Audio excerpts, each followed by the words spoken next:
Morning, all. All right, we got 6 games tonight in the NHL, and they're all early. So we got 4 games starting at 7 Eastern, 4 Pacific, one a half an hour later, and then the sixth game a half an hour later. Easy to follow, easy to watch, easy to ingest. All right, 7 Eastern, 4 Pacific start for Buffalo and the Florida Panthers. This should be a fun one because both of these teams are in the hunt for the same playoff spot. So for Florida, they've won the first 2 meetings with Buffalo. They won 4-3 on October 15th. They won 4-1 on January 16th. They have a fourth and final meeting on April the 4th.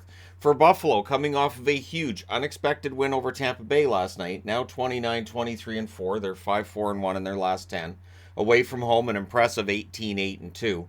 They're now 2 points behind Detroit and the Florida Panthers for that final playoff spot. Detroit holds that final playoff spot as they have games in hand on Florida. For the Panthers, that makes this a must-win game. They're 29-25-6. Their last 10 games are 6-4. At home, they're 16-8-3. They're tied with Detroit, as stated. They're 1 point ahead of Pittsburgh. They're 2 points ahead of Buffalo and Washington. So Buffalo trying to put Washington and Pittsburgh in the rearview mirror with a victory tonight. And so this is my vote as the one that'll probably be the best game of the night. I anticipate probably a ton of goals. Just some absolutely ridiculous offensive plays. That's my guess. And we'll see how it goes. Now it'll be like a 1-0 shutout. So 7 o'clock Eastern, 4 o'clock Pacific start as well between the Minnesota Wild and the Toronto Maple Leafs. On November 25th, Toronto wins this matchup 4-3. Minnesota 32-21-5 overall. Their last 10 games are 5-4-1, but they've won 4 in a row.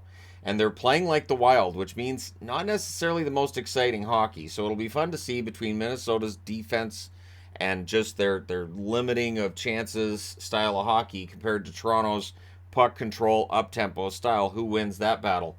Away from home, Minnesota 13-11-3. They're 3 points behind Dallas for first in the division. They're 2 points behind Winnipeg and 2 points ahead of Colorado as that division has tightened up dramatically. On the Toronto side, they're 35-15-8. Their last 10 games are 6-4. At home, they're 22-6-4. They're 15 points now behind Boston, and they're 2 points clear of Tampa Bay. So having seen Tampa Bay lose last night would make Toronto fans happy. So again, in this one, I think whoever decides and dictates the style of game being played probably wins it. 7 Eastern, 4 o'clock Pacific start between the Montreal Canadiens and the Philadelphia Flyers. This is the second of 3 meetings. November 19th, Montreal wins in a shootout 5-4. The third and final meeting will be March the 28th. For Montreal, they're 24-29-4. Their last 10 games, they're 4-5-1. Away from home, they're 10-15-3. They're 12 points behind Detroit and Florida for that final playoff spot. They're 11 points ahead of Columbus for last place in the East. On the Philadelphia side, they're 23-26-10. Their last 10 games, they're 3-5-2. At home, they're 12-12-7. They're 8 points behind Detroit and Florida. They're 4 points clear of Montreal. So I'm wearing Philly because I figure, sure, why can't Philly win this one at home tonight? I'll take Philly. And I don't know when the last time was I wore Philly for a preview, to be honest. 7 Eastern, 4 Pacific start between Ottawa and Carolina. This is where things get tough for Ottawa. So they're behind the 8 ball in terms of whether or not they're going to make the playoffs. They've been playing very well lately, but this is the first of 3 meetings against Carolina. Yep, of the remaining schedule, 3 games against Carolina. The other 2 meetings will be on April the 4th and April the 10th. The bonus of them being that late is, by that point, Carolina might have already clinched first in their division, or at least clinched whatever spot they're going to get, and maybe they rest some players. For Ottawa, they're 27-25-4 overall. Last 10 games, they're 7-2-1 away from home, 11-13-2. They're 6 points behind Detroit and Florida.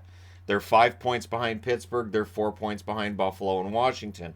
One thing that makes it difficult for Ottawa is the fact there are so many teams between themselves and that playoff spot. On the Carolina side, they're 38-10-8. Their last 10 games are 9-1. They've won 4 in a row.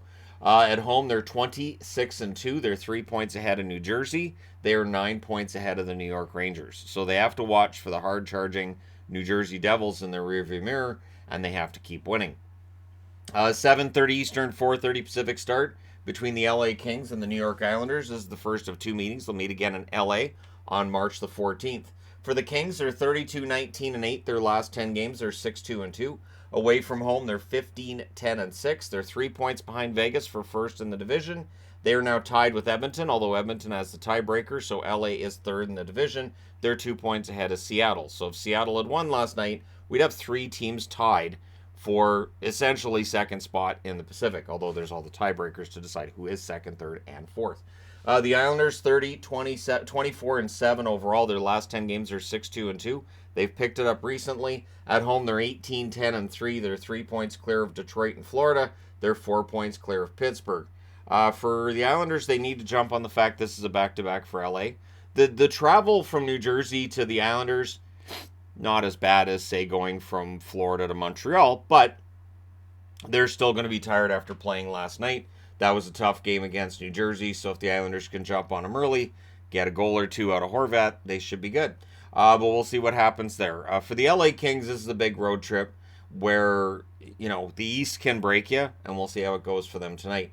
8 Eastern, 5 Pacific start between the Jets and the Colorado Avalanche. This is the third meeting. Winnipeg's won the first 2.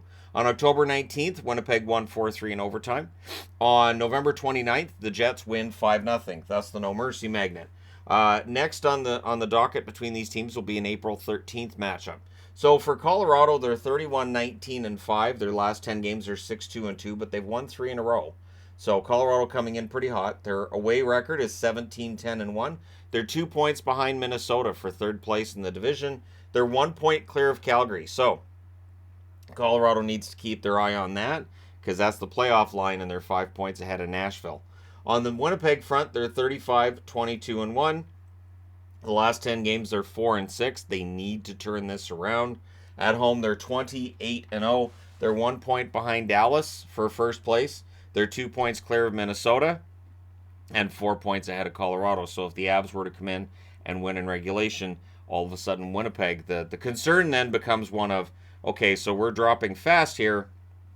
We want to make sure we don't drop out of the playoffs in its entirety, or end up finishing as the number 2 wild card and having to play the best team in the West. Although the West is so wide open, I don't know that the seedings are going to matter that much this year. It feels like Colorado is still going to be the one to watch in the West.